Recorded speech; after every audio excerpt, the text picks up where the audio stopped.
Hello viewers, welcome to Dailies on TVRC. I am Hakitunde Somi Vincent. Joining me on set today is... So you don't go, are you doing somewhere? Reading to your hearing is a Vanguard newspaper. With me is Punch newspaper. Kano absent as court adjourns trial indefinitely. Amusan makes World Athlete Award finalist.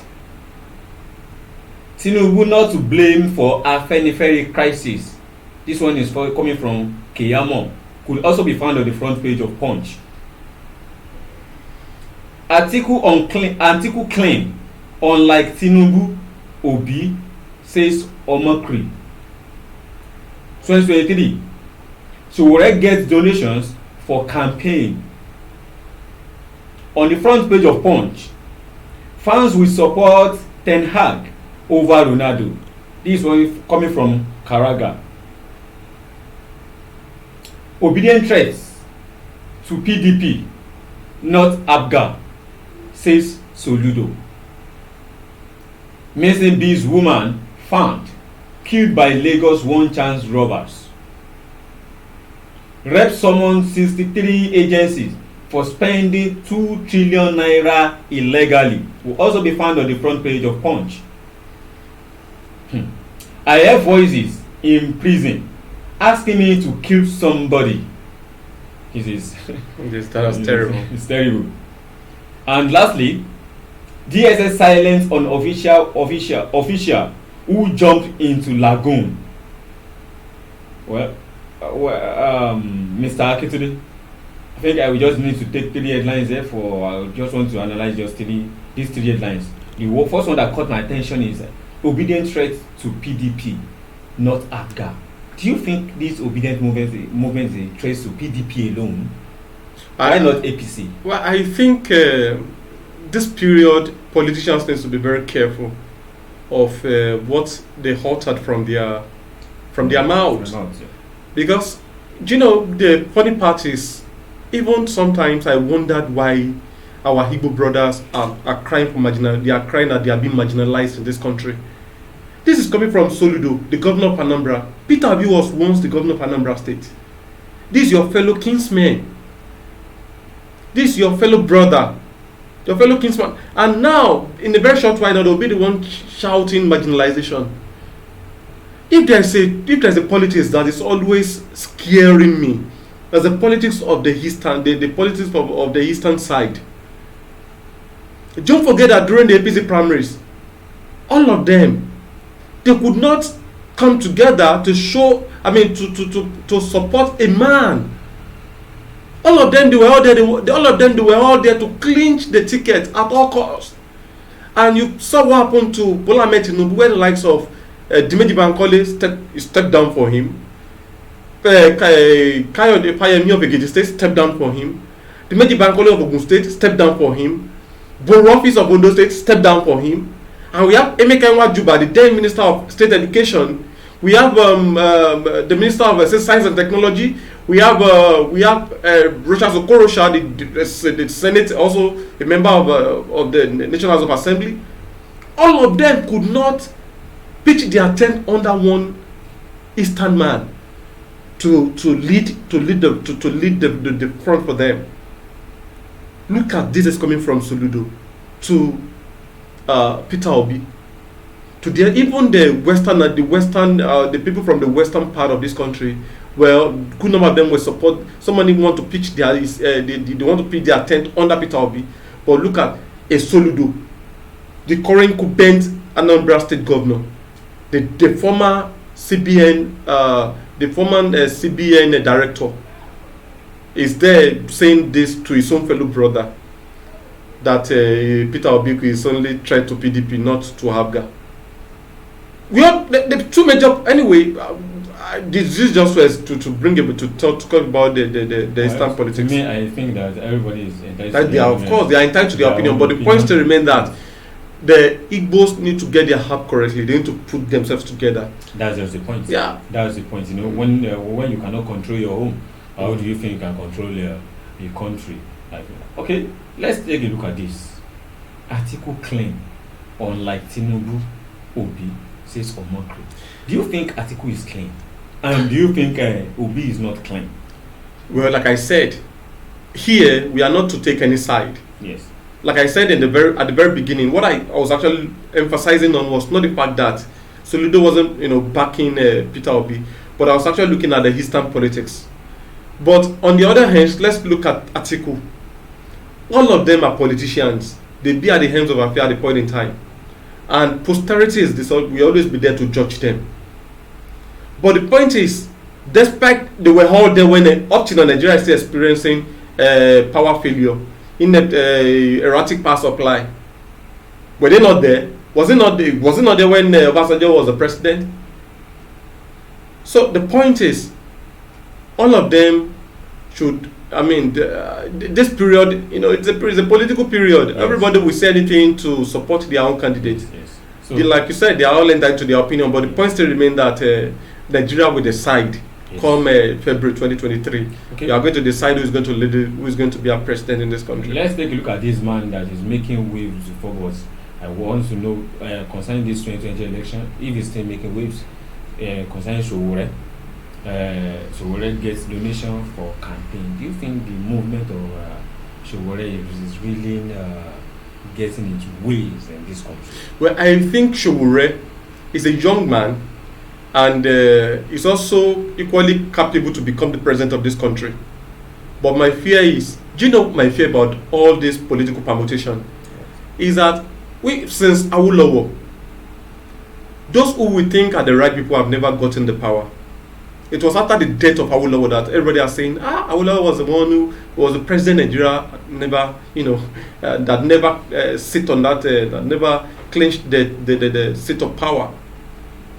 The point is, Sowore is a young man. He's also vibrant. They are all vibrant. All of them are all qualified. But the point is, I just hope Nigerians are looking at the work rate of all these people.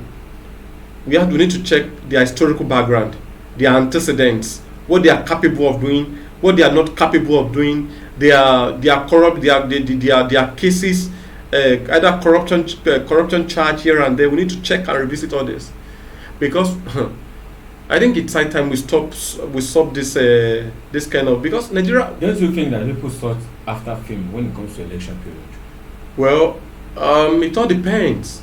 Don't forget that politics more or less like it's more or less like a commodity. Some people somebody want to sell, somebody want to buy. The politicians they want to they are canvassing for the vote of the populace. So the point is, either Sowore is popular or not popular, either Atiku is clean or not clean, either Obi is a threat to PDP, not APGA. The point is, we're in a political period. Politicians will come out with so many kind of, in short, you even see some of them, they will start, putting corn on the fire by the roadside now.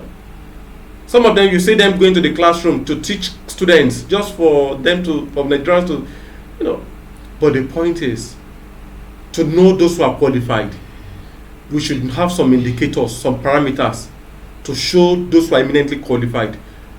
And one of it is, those who are running away from debate should be thoroughly, in short, nobody should even give them any attention. I don't see no reason why they will call for presidential debate and some will not, because we will not make themselves available. So back to the question, Sowore popularity, like I said, we have over 80 candidates, presidential candidates. So Sowore is just one of the many candidates. We have Kashuku. We have a demand from SDP, Adebayo, the owner of Captain TV. We have Atiku, the then vice president. We have Ashwabi Amebola Tinubu of All Progressive Congress. We have Peter Obi of the Labour Party. We have so many of them. They are all eminently qualified. We have Kwankwaso. We also have Kwankwaso from New Nigerian Party, NNPP. So, but the point is, we need to engage these people. We need to engage. We need to take them for their word. Okay. What are you going to do about the cases of corruption in Nigeria? Do you know the number of corruption that is going on in this country? Do you know how many of our crude oil that has been taken abroad, stolen abroad, by these politicians, by these thieves who call themselves politicians? Anyway, okay. Let's not show emotion on don't let us be too emotional. Yeah. here. But I wanted to take a look at this one. You know, you mentioned something when we were talking about obedient threats to PDP, not ABGA. This coming from Soludo, and we are talking about we were saying something then. Now let's take a look at this also. Kano absent as court adjourns trial indefinitely. Do you think Igbo people, the Igbo elders, do you think they are trying, as in just try to let the chain loosed from this man called Kano? Well, I think the Nigerian government should be aware. Do you think they have come to? Do you think they are even coming together to make things better for this man? So that no. There's little. You see, power is always power.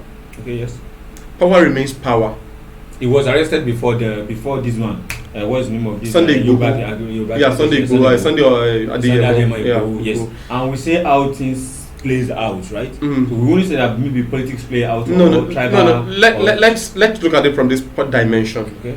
Is that I would just want to admonish Nigerian government to tread softly, because there's what we call the power of the law. The law has said that it should be released, and that's the hallmark. I see no reason why the man should still be in the custody. After, like I said, they are only making him more popular, because why he's being arrested now is just not making any sense. Despite the fact that Kano is in the custody, those who are still they are still doing nonsense in the Eastern, they are still doing it. The point is, why not release this man and, do you think the agitating is our rights? Well, the point is, if the government, or if we are actually doing the right thing, this agitation will stop. Because when people are being marginalized, or when people are not given their due entitlement, they will definitely talk. It is this talk that leads to all this kind of trying to secede.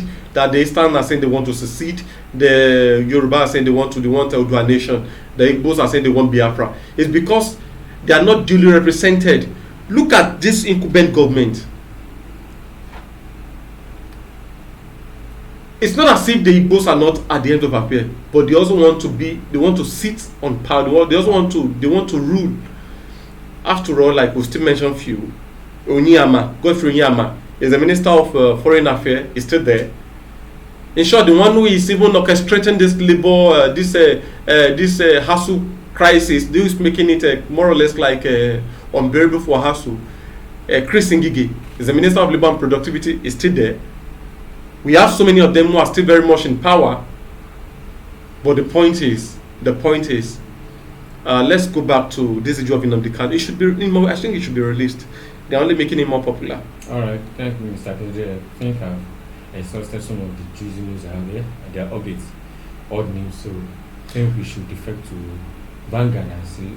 All right, viewers at home, on the front page of Vanguard, ASU to stage protest over half salary.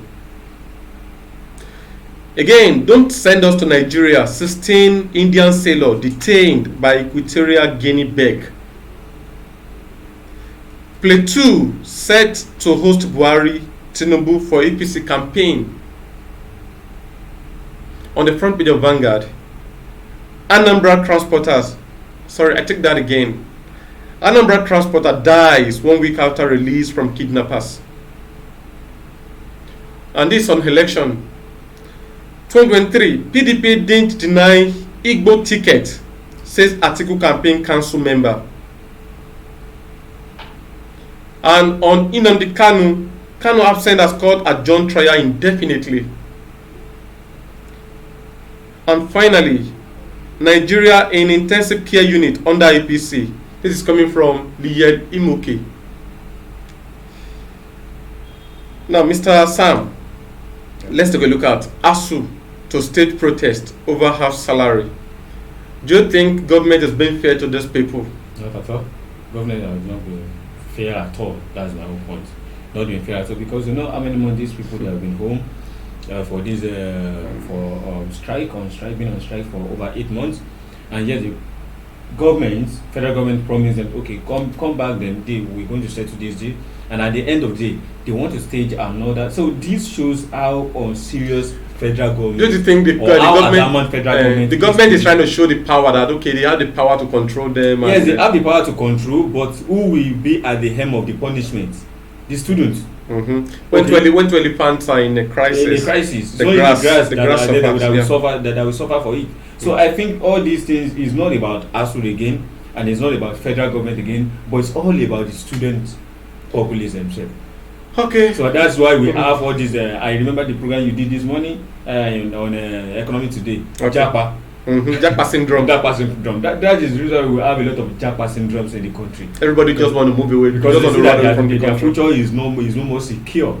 I think that is one of the reasons why I think federal government should try to do something like that. And as we are pleading to you, please just try to reach a conclusion and reach a good agreement with the federal government. Okay. So that it do not lead to another strike. Okay, incessant. I think that will become a festival in this country. Yes. Strike virtually every time. We always watch out for.